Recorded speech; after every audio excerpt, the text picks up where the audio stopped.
Dude, holy crap. What a freaking way to start out the fantasy football playoffs. You know what?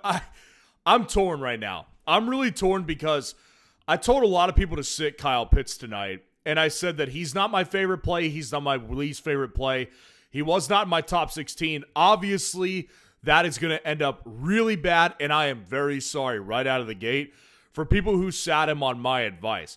At the same time, I'm not too upset for my own selfish reasons because I've got a ton of them in best ball. Now, the difference is, in best ball, you do not make start-sit decisions. So Kyle Pitts was going to score like this on my best ball team regardless. I would not, if I was in a situation where I had to start and sit people, I would have been in trouble because I would not have played Kyle Pitts. So I would have been right there with you guys. But, man, what a freaking night. I mean, that was nuts, man. I don't know where else to start other than going with the Falcons first, obviously. Make sure to like the video, subscribe to the channel if you appreciate the immediate breakdowns. Kirk Cousins, man. Kirk Cousins actually was pretty fantastic tonight. You know, you got to give him a lot of credit because I've been calling him Mermaid Man a lot lately, and he's definitely deserved it. You know what I mean? Like, if you've watched him, he definitely does not have, like, he used to be able to elude a little bit. He's got no elusiveness whatsoever. His mobility is non-existent. He's a statue back there. But as long as they can hold up, he can push the ball down the field okay. Now, he definitely does not have the deep ball that he used to have. But, I mean, to come out here and throw 44 passes, complete 30 of them for 373 yards and 3 touchdowns, you're not going to see this again from Kirk all year. I mean, I would be hard-pressed to imagine that that's going to happen. So, you know, I think that with Kirk, there's certain matchups that just do well with certain players. I actually ranked Kirk above the I ranked Kirk above where I used to rank him, usually because of this game. Because the Bucs, he does really well against them. So I just kind of had a feeling on this one, not to my own horn. I did not put him inside my top 16 quarterbacks, but man, Kirk Cousins was legendary tonight. Not as legendary as Kyle Pitts, who we will get to in a little bit. Would I say for you guys to play Kirk Cousins next week? No. No, I would not say that. I mean, it depends on matchup with him entirely, and very few matchups will I tell you guys, yeah, he's even a viable play. Bijan had a nice night. I mean, Bijan was really excellent tonight.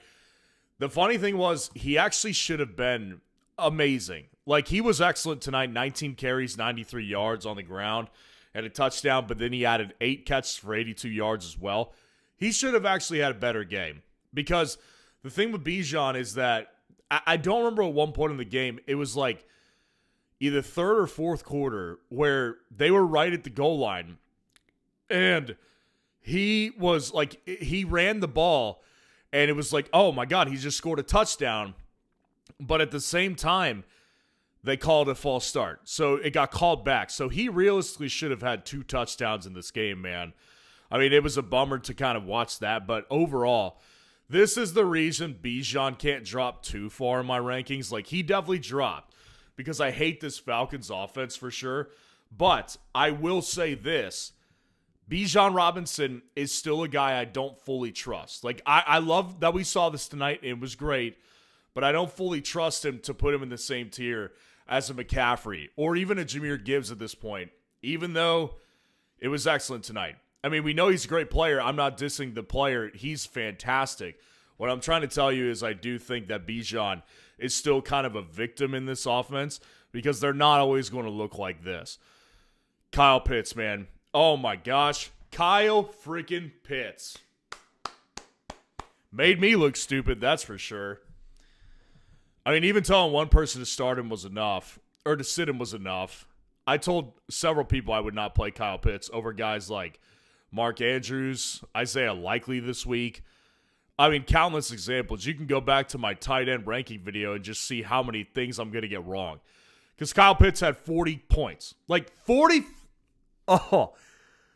plus points in either format is absolute lunacy.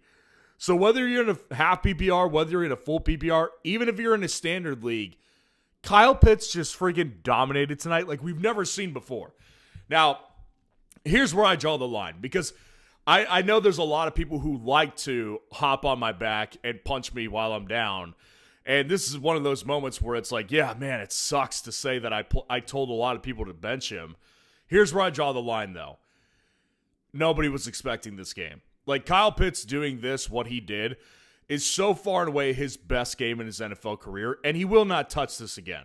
Like, this looked like what he should have been when he was first drafted. Like, everyone, the hype was like, this guy could, like, revolutionize the tight end position. You know what I'm saying? Like, everybody was so on board with Pitts that what he did when he came out was like, oh, this is what we're getting? Like, this guy's just another guy. Like, he's just another tight end. Not top 5 pick overall. What he did tonight was like what you expected a little bit to see earlier in his career. Better late than never, I guess, but I will say this. I think that Kyle Pitts, man, I was definitely wrong, like I said.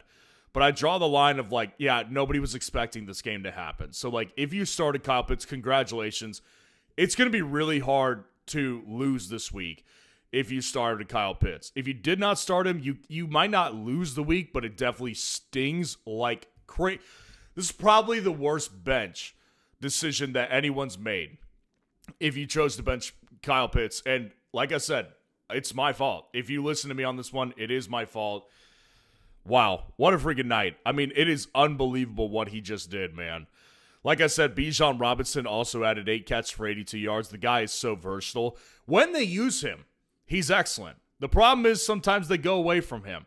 Very similar to Saquon in a sense. He's more involved consistently than Saquon, but Bijan Robinson, if they give him the opportunities, like that's not the problem. The problem is that they don't always give him opportunities. So with Bijan Robinson, the guy was excellent tonight from every front.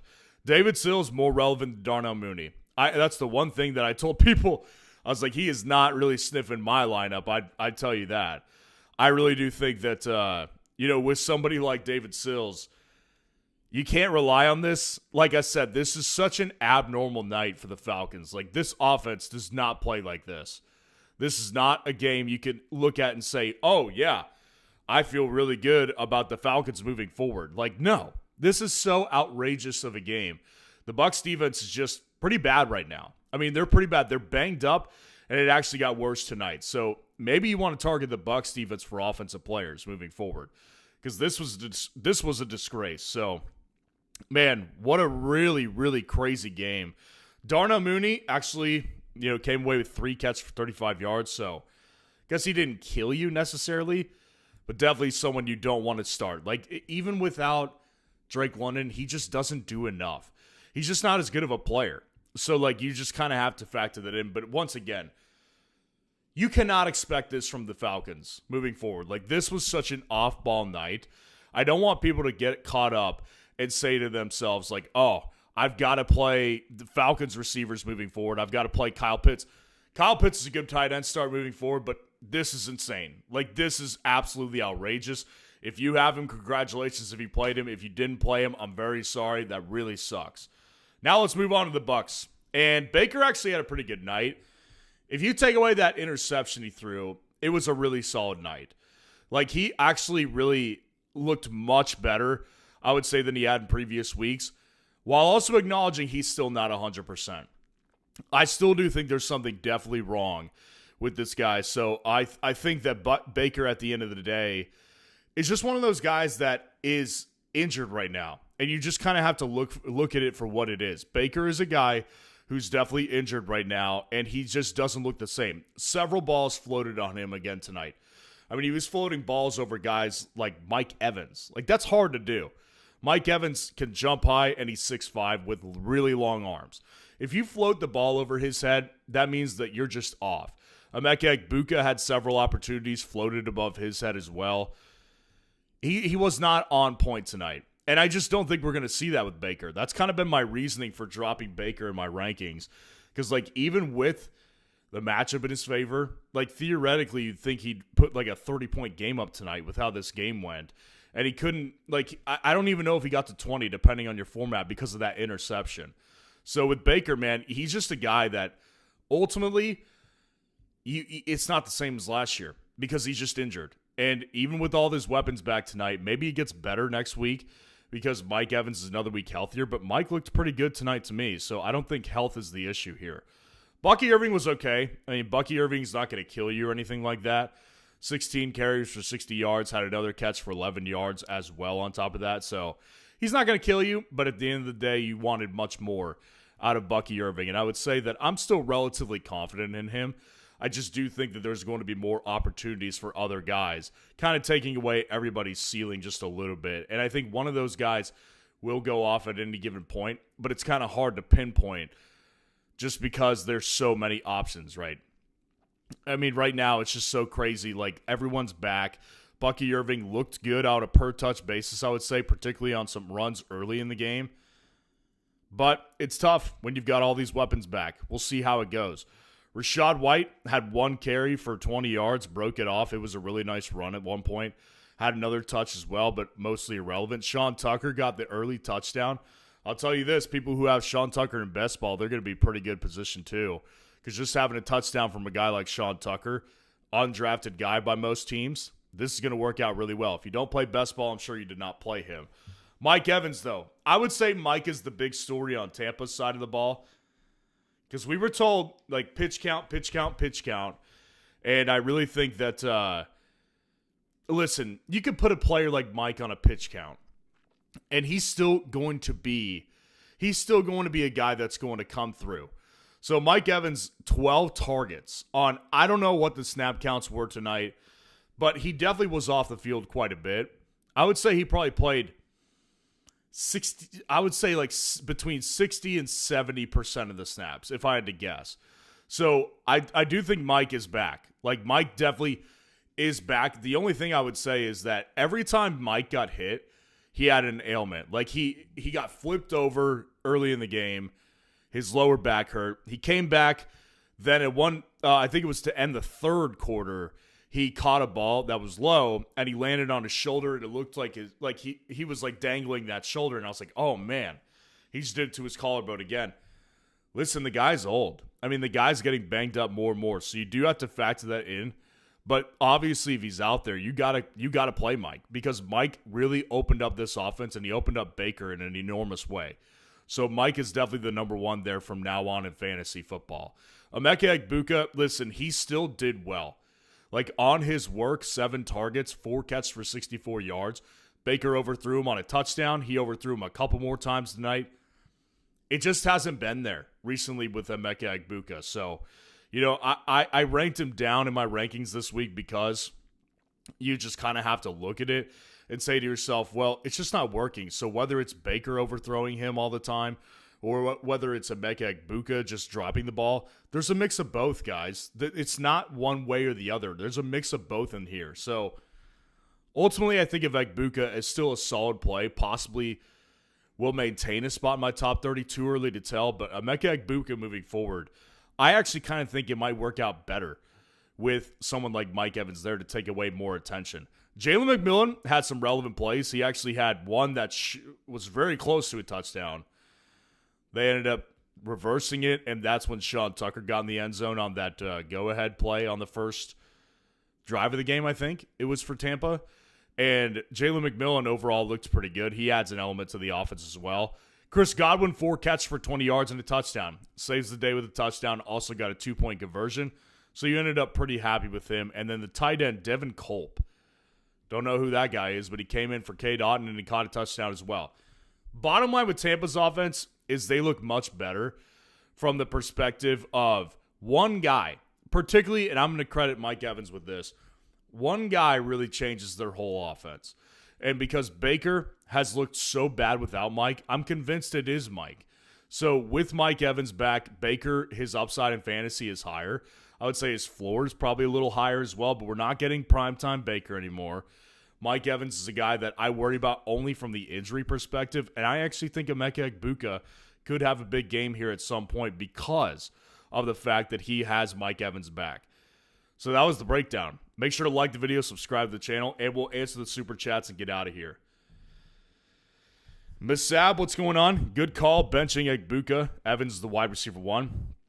I'm glad it worked out for you. I would say that I didn't tell everyone to bench Ekbuka, so I'm sure there's people in here that are like, bro, what are you talking about? Like, you told me to play Ekbuka. I get it. That's what you get being in the position that I'm in. Like I said before tonight even started, I'm in a position to where I know I'm going to take the slings and arrows. I'm okay with it, but that's just the reality of what I'm doing. So sometimes it works out, sometimes it doesn't. But I'm glad you did bench Ekbuka. Appreciate the super chat. B. Prekua, what's going on? Faced Pitts. Ugh, it's brutal. It's freaking brutal. Start 2 in flex. PPR, Fannin, Neal, Rome, Burden, or Wright. If no HN or Corum. Also have Kyron, Loop, or Pinheiro need massive upside. Yes, you do. I would say the more upside with the kicker is definitely going to be Pinheiro. Pinheiro's floor is definitely smaller than Tyler Loop's, but I would say his upside is probably in the range of like 17 points. And I don't think Loop has more than like 14 to 13 in him. They're both good plays, but I would personally go ahead and play Pinheiro. 2 in the flex. Fannin, Neal, Rome, Burden, Wright, or Corum. Well, if HN is not there, Wright definitely has upside. The problem is it's a Monday night game, so you don't know for sure. You don't know for sure if he's going to end up being a factor. So I would probably stray away from Wright, considering that HN was limited today as well. I mean, what's the deal with Rome? Let's check.